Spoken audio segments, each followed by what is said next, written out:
Menjua-jua. Selamat pagi. Man banta krina sina surang ijab pekam ringan. Mari terus coba diskusi mengenai paradoksal Bupati Karo. Enda series kedua kan. Di series pertama senge go ipesah kami. 2 hari semua lewat, lu tampak 2 hari semua lewat. Sekali dah coba diskusikan mengenai isi tas. Ke judul nape ban kami isi tas paradoksal pilkada Karo. Jadi ini 2 pertanyaan mendasar. Pertama kali, dari mana asal usul istilah isi tas?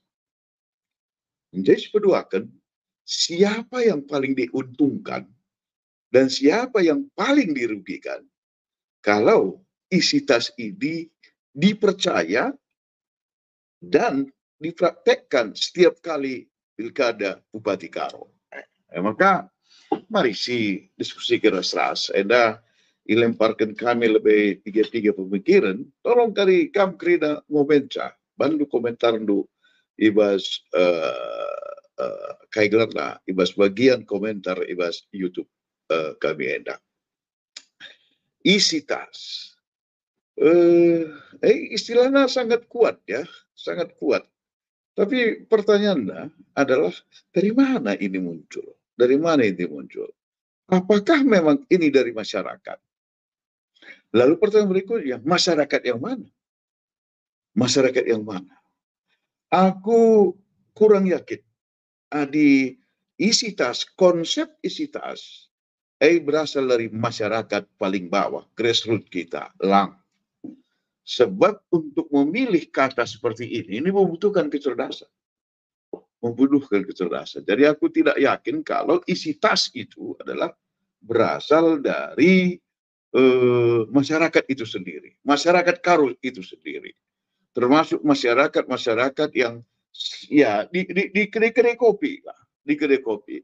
Pasti ada orang pertama, kelompok pertama yang melemparkan ini dan akhirnya itu dipercaya. Jadi siapa mereka? Dugaan kulit 2. Si pertama adalah dari elit sendiri, dari calon-calon yang ingin mencalonkan dirinya menjadi katakanlah bupati atau wakil bupati. Tapi ketika ukuri lebih jauh, rasanya nggak mungkin itu dari wakil bupati. Dalam konteks apa dia berbicara isi tas? Dalam konteks apa dia berbicara isi tas? Maka di pemikiranku isi tas itu muncul dari kayak ada penghubung yang digelari tim sukses atau teman-temannya. Itu pemikiranku. Jadi aku tidak ingin menyudutkan siapapun, tapi kita coba berusaha secara cerdas untuk melihat dari mana asal usul dari kata isi tas itu. Jadi penghubung katakanlah ya 3 kita tahkam minggu sekali dekat kepada sada komunitas, ketika dia berhubung dengan calon yang ingin maju, salah satu pembicaraan di situ pasti adalah isi tas. Isi tas. Sebab ini adalah bargaining, posisi tawar yang dilontarkan oleh tim-tim penghubung tadi, ya, tim-tim penghubung tadi kepada calonnya, dan juga itu yang akan dia sebagai katakanlah alat untuk meyakinkan masyarakat, komunitas bahwa ini calon yang paling baik. Ini calon yang paling baik. Jadi dugaanku, teman-teman Krina, Sinastura, kita berikan konsep isi tas itulah konsep yang muncul di elit, bukan bukan dari masyarakat. Akhirnya ini didiskusikan di kedai-kedai kopi, akhirnya menjadi sebuah kepercayaan masyarakat bahwa tanpa isi tas maka tidak ada kemenangan. Menurut dugaanku, tanpa isi tas tidak ada kemenangan. Jadi konsep ini adalah konsep yang dilontarkan, di-create oleh para penghubung tadi. Wakaf lu, ya, pemikiranku.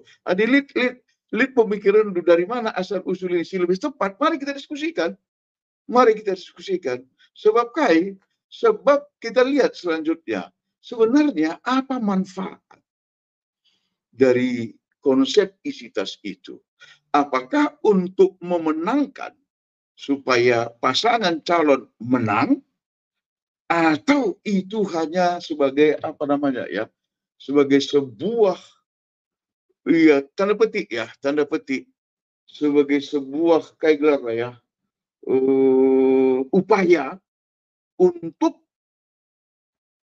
jujur kukatakan, Sentabi, membodohi masyarakat. Seolah-olah dengan isi tas dibagi misalnya 500.000, 1 juta seorang, itu sudah kepada calon dia berkata udah pasti menang.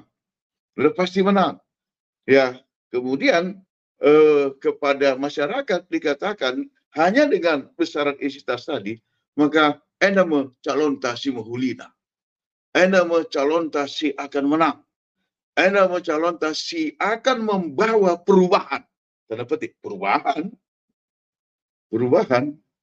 Jadi bukankah isi tas yang sudah ditungtungkan itu pada saat pilkada, maka berikutnya dia akan berusaha untuk mengembalikan isi tasnya tadi.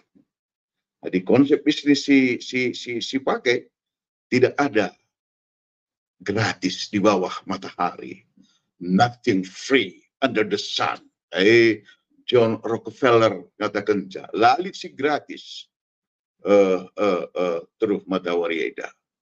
Artinya isi tas si alokan masyarakat itu adalah tanda petik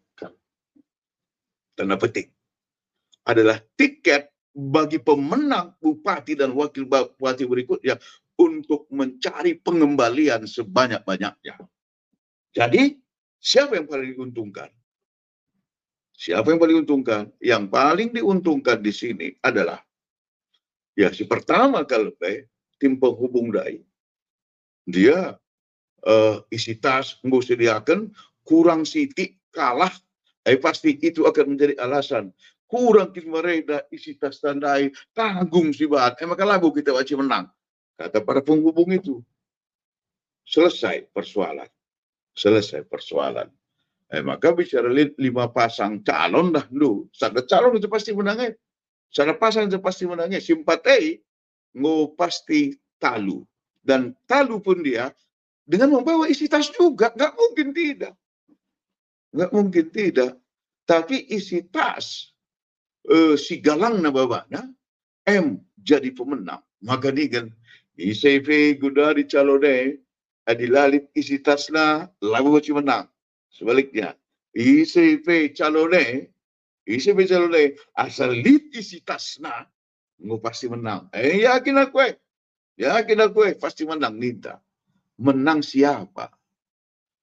Sebab berikutnya siapa yang paling diuntungkan? Si pembawa isi tas itulah. Tidak mungkin dia membawa isi tas dan membagikannya dengan cuma-cuma, dan setelah itu akan menjadi pemimpin selama 5 tahun, benar-benar fokus kepada pembangunan dan tidak ada pikiran sedikit pun untuk mengembalikan isi tas tadi. Wakaf 5 tahun.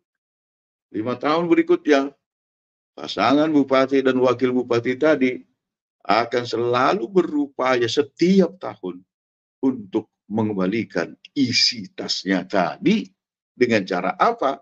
Menggerogoti dana-dana pembangunan untuk masyarakat dengan berbagai macam alasan, dengan berbagai macam alibi, dengan berbagai macam cara-cara supaya isi tasnya dikembalikan, terkembali. Enggak pasti tidak hanya kembali bicara ex mereda, ex kembali. Tidak.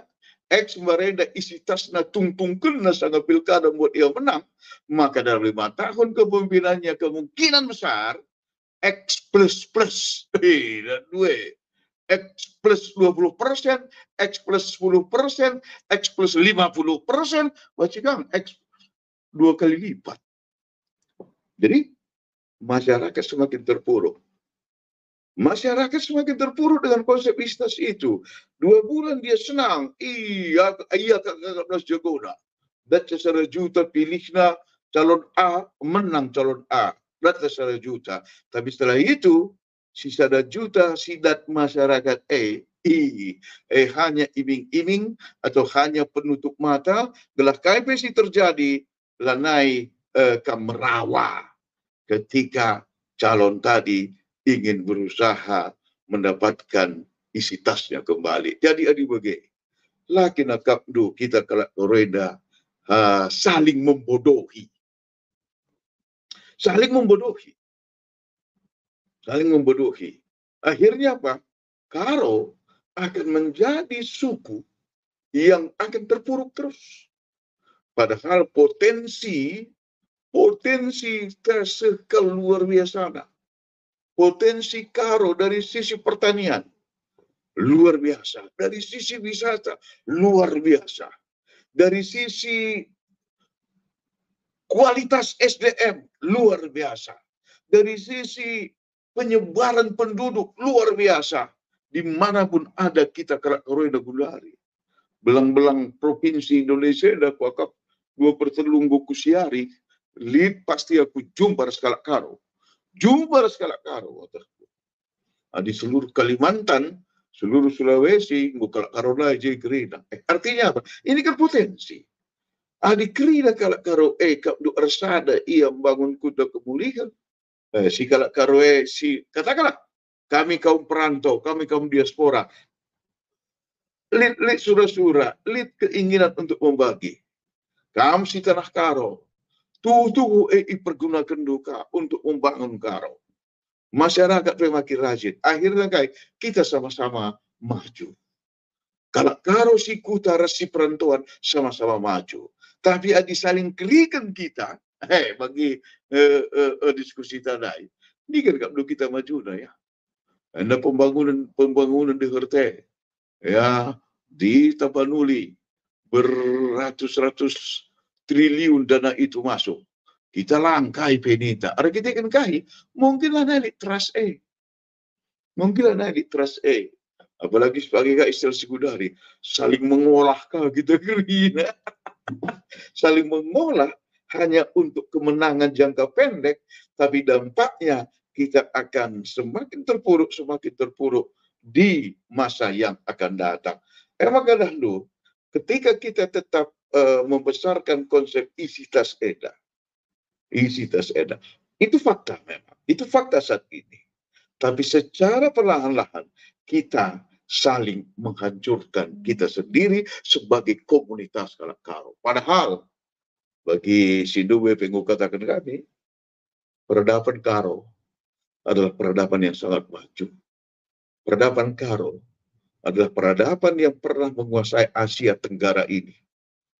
Menjadi kerajaan yang pusatnya adalah Kusalah, hamparan Perak, Delitua, Jeba pusatnya. Tapi perlahan-lahan itu makin terpuruk.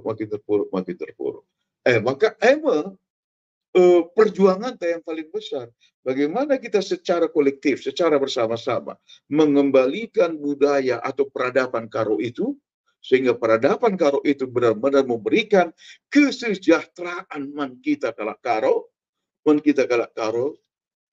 dan juga kebersamaan man kita Karo, dan akhirnya banggalah kita sebagai orang Karo yang dulu maju terpuruk lalu maju lagi. Tetapi ingat, salah si perlu kalau si benaikan ibas kosakata, pemikiran, kesadaran, mindset, suara batin kita Karo eda adalah isi tas. Sebab adilah kami isi tas memenangkan jangka pendek, tapi akan mengalahkan kita dalam jangka panjang. Anamia syukuri ras-ras di restoran. Sentabia gua dilit idah dubas pengerana kue nasi kurang pasak kapdu. Tapi ini hanya kayak karena ya bahan pemikiran tak untuk melihat apa sih sebenarnya yang sedang kita lakukan bersama-sama. Ulah kari isi tas dengan seolah-olah itu kita terima sebagai kebenaran mutlak yang tidak bisa diganggu gugat. Lalit kebenaran mutlak Mas Doni dah, teman-teman. Lalit kebenaran mutlak ibas Gugul Neda. Kebenaran mutlak itu hanya ada ibas Tuhan yang Maha Esa. Bujur ras menjua kita gerina, mari kita ruku ras-ras.